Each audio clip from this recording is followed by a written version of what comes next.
The statements we're about to show you are from the Holy Quran, and is said to be the official, unchanged, pure word of God, revealed over 1400 years ago. Claiming to be the word of God is a heavy statement, and without proof, or if a single contradiction is found within the book, the apparent word of God will be proven false. So without further ado, let's put the book to the test. In the 23rd chapter, titled The Believers, from the 12th to the 14th verses, God is said to give a detailed description of how the human being is formed. It begins by saying, "We then placed him as a sperm drop in a place of settlement, firmly fixed. Then we made the drop into a alaqa." We will translate this word very soon. "And then we changed the alaqa into a lump. Then we made out of that lump into bones. And then we clothed the bones with flesh. Then we caused him to grow and come into being and attain the definitive human form." In the 21st century, we can now safely say that this verse is clearly describing the process of human development in correct chronological order. However, what we should be paying attention to in particular is the second stage, referring to the development of the embryo. The specific word used to describe the embryo in this verse is the word alaqa. The word alaqa, when translated into English, can mean three separate things. Firstly, a blood clot, or to be suspended, that is to be hanging or clinging to something, or thirdly and finally, a leech. Now, all three definitions don't come anywhere near what we perceive to be the human embryo. So, why are these words used, and what significance do they share with the human embryo? Can the embryo be described as a blood clot? Well, what do you think?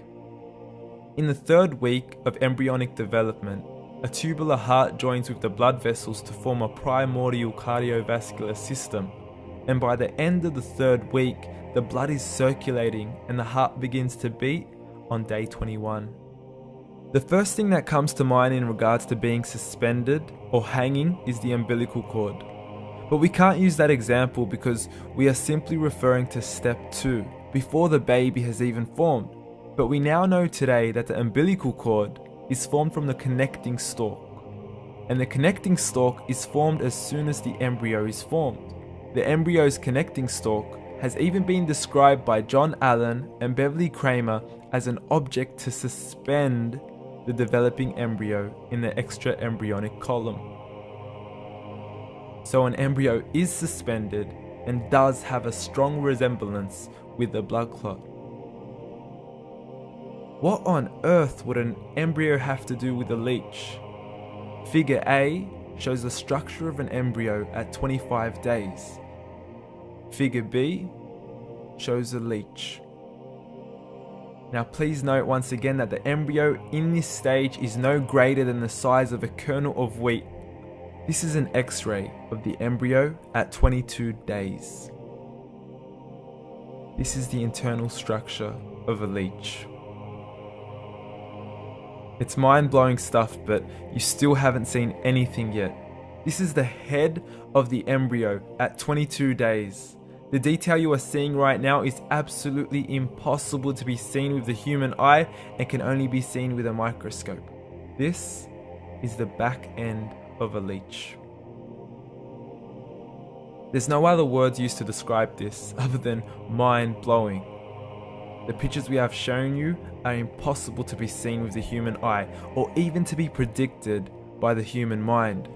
Once again, the verses we have shown you were revealed over 1400 years ago to a man who couldn't read nor write.